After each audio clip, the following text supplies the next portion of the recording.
பாண்டா மணியை கண்டுக்காம போனதும் வேகமா எந்திரிச்சு வந்து அவங்கிட்ட, நான் செலக்ட் ஆனதுல இருந்து நீ என் கூட பேசவே மாட்டேற, அப்படி என்னதான்டா உனக்கு பிரச்சனை? நீ எல்லாம் என்ன ஆடிட்டேன்னு உனக்கு ஓப்பனிங் கொடுத்துருக்காங்க, எல்லாம் என் நேரம்டா. என்னடா நான் ஏதோ ஏமாத்தி டீமுக்குள்ள வந்த மாதிரி பேசுற? டேய் ரெண்டு பேரும் மறுபடியும் ஆரம்பிக்காதீங்களான்னு வீரா சொல்லும்போது ரங்கன் வந்து மணியை நெட்ஸுக்கு வர சொல்றான். அப்புறம் ரங்கன் பவுலிங் போட பேட்டிங்ல மணி சொதப்பறத பார்த்து சும்மா கண்ணை மூடிக்கிட்டு சுத்தாதரான்னு எந்த பாலை எந்த மாதிரி ஆடணும்னு சொல்லி கொடுக்குறான். அப்புறம் ருக்மணி கிட்ட வந்து பாய்ஸ் அண்ட் கேர்ள்ஸ் டீமோட ஃபைனல் டீம் லிஸ்ட்டை கொடுத்துட்டு அடுத்த வாரமே சென்னைக்கு போகணும். டோர்னமெண்ட்டுக்கு முன்னாடியே போய் ஸ்பாட்ல ப்ராக்டிஸ் பண்ணா அவங்களுக்கு கொஞ்சம் ஹெல்ப்ஃபுல்லா இருக்கும். ஓ இதுதான் உண்மையான ரீசனா? துளசியோட பிறந்த நாள் வேற அடுத்த வாரம் தான் வருது. மேம் நான் என்ன தனியாவா போறேன், டீமோட தானே போறேன். சரி சரி வெக்கப்படாம போயிட்டு வான்னு சொல்றாங்க. அப்புறம் துளசிக்கு கால் பண்ணி சாரி கேட்டு, வர்ற வெனஸ்டே லீவ் போடு, இந்த பர்த்டேக்கு என் துளசி கூட தான் நான் இருப்பேன், உங்க இஷ்டத்துக்கெல்லாம் லீவ் போட முடியாது, அப்ப நான் கிட்னாப் பண்றது தவிர எனக்கு வேற வழியே இல்லைன்னு சொல்ல துளசியும் ரங்கன் வர்றதை நினைச்சு ஒரு வழியா சமாதானமாகறா. இங்க மாத்த இன்னும் டோர்னமெண்ட்டை நினைச்சு பயத்துல இருக்க. டேய் இன்னும் 20 நாள் இருக்குடா, பயம் நல்லதுக்கு தான், பயம் இருந்தாதான் டிசிப்ளின் வரும். அதுவும் சரிதான், ஆனா டோர்னமெண்ட் ஆரம்பிச்சா நாளெல்லாம் எப்படி போகுதுன்னே தெரியாதுன்னு சொல்றான்.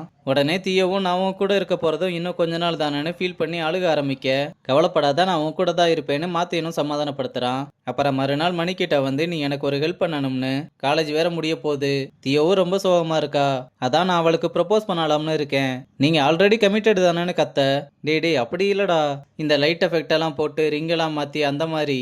ஐயோ ப்ரோ சூப்பர் ஐடியாவா இருக்கே, நான் என்ன பண்ணணும் சொல்லுங்கன்னு வேகமா கேட்கும்போது என்ன சொல்லணும்னு தீயோ வந்து நிக்க, அதை இதுன்னு சொல்லி சமாளிச்சு எப்படியோ எஸ்கேப் ஆகுறான். அப்புறம் மணியும் தங்கமும் பேசிக்கிட்டு இருக்கும்போது அவரோட மொபைலுக்கு ஒரு மெசேஜ் வர, என்னன்னு எடுத்து பார்த்தா மாத்தையன் தான் பிளானுக்கு ஒரு குரூப்பை கிரியேட் பண்ணியிருக்கான். அதை தங்கம் பார்த்ததுமே என்னடா ப்ரப்போஸ் பண்ண போறாரான்னு கேட்டா, எனக்கு முன்னாடியே தெரியும்னு சொல்ல, என்கிட்ட சொல்லவே இல்லை பாத்தியா, என்ன இருந்தாலும் அவங்க ரொம்ப லக்கிடா, அவங்களுக்கு குப்பிட்டு வேலை பார்க்க நீ கிடைச்சிருக்கேன்னு சொல்றா.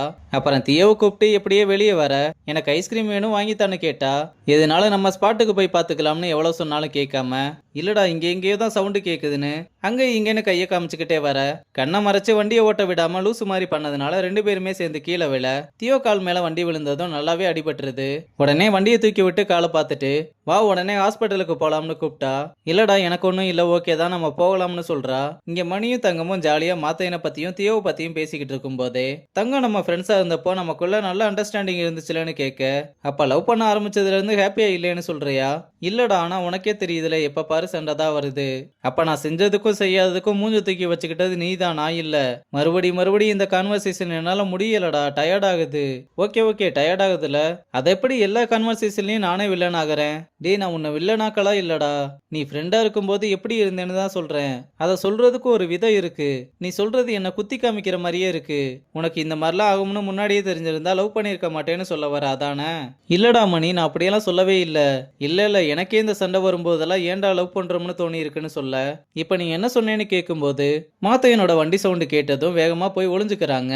அப்புறம் ரெண்டு பேரும் வந்து ஸ்பாட்ல நின்று சிட்டியோட வியூவை பார்த்துக்கிட்டே இன்னைக்கு ஒரு மாதிரி டிஃபரெண்டா இருக்குல்லன்னு தீயோ சொல்லும்போது மணி வந்து சைடு கேப்ல பொக்கேவை கொடுத்துட்டு போனதும், நம்ம மட்டும் இங்க முழிச்சிருக்கோம், அவங்க மட்டும் எப்படி பீஸ்ஃபுல்லா தூங்கலாம்னு அவங்களை இப்ப எழுப்பி ஆகணும்னு தீயோவை கைத்தட்ட சொல்ல, அவளும் ஆமா அவங்க மட்டும் எப்படி தூங்கலாம்னு கைத்தட்ட, உடனே சுத்தி லைட் எல்லாம் எரிய ஆரம்பிக்க, தீயோவும் அதெல்லாம் பார்த்துட்டு இந்த பக்கம் திரும்பினா மாத்தையன் அவளுக்கு முன்னாடி முட்டி போட்டு, சின்ன வயசுல இருந்து நான் என்ன இழந்துட்டேன், என்னோட சோகத்தெல்லாம் ஒருத்தர் கிட்ட போய் கொடுக்கணும்னு தோணும், அந்த டைம் தான் நீ எனக்கு கிடைச்சேன்னு ஐ லவ் யூ சொல்லி ப்ரப்போஸ் பண்ண.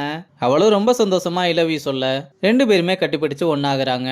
இந்த பக்கம் ஒரு லவ் ஸ்ட்ராங் ஆனா அந்த பக்கம் ஒரு லவ் பிரேக்கப் ஆயிரும் போல காமிக்கிறதோட இந்த எபிசோட முடிச்சிருக்காங்க.